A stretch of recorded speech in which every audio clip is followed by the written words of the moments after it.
Good morning. Guess what day it is? October 29th, 2024.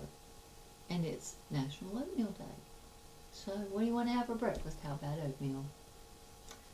But it is also International Internet Day.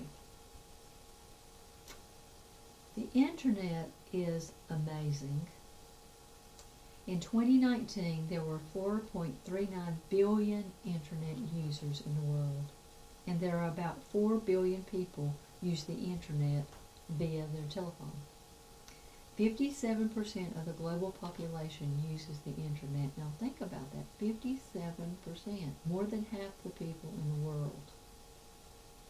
There are 1 million new Internet users every day. On the average, Internet users spend 6 hours and 42 minutes a day online. On the average, Internet users spend 2 hours and 16 minutes a day on social media.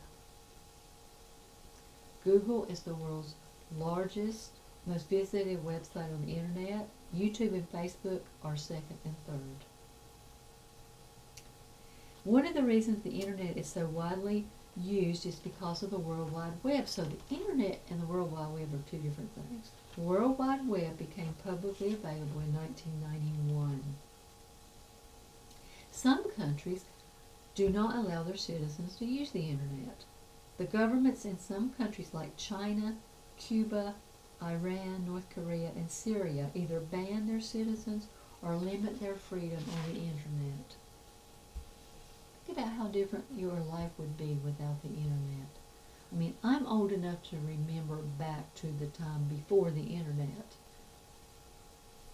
And it wasn't bad. But if you wanted to know something, you had to pick up a big old book and look it up, or go to the library, or ask an expert. And if you wanted to contact somebody, you had to call them on the phone, back then the rotary phone. Or you had to write them a letter, or you had to actually get in your car or your buggy and go see them. But we are so used to the Internet. The Internet is actually a wonderful thing for information. Whatever you need to know, your fingers just go to typing, and before long you know the answer. But it seems to me that the biggest use of the Internet is for social media. There are many social platforms like Facebook, Twitter, LinkedIn, Mastodon, Instagram, Reddit, and many more. Our words, even on social media, though, have consequences. Proverbs 15:28 says, "The heart of the righteous studies how to answer, but the mouth of the wicked pours forth evil."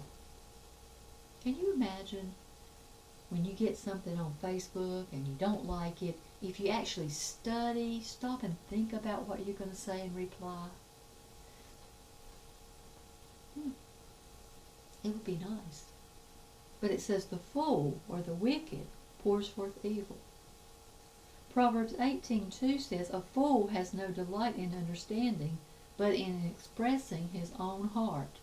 Have you ever known a time when people are so anxious to express their own heart? They don't care to know the circumstances of situations necessarily. They just want to get their opinion out there. Proverbs 18:21 says, "Death and life are in the power of the tongue, and those who love it will eat its fruit." So the tongue is powerful. Your words are powerful. Proverbs 15:1 says, "A soft answer turns away wrath, but a harsh word stirs up anger."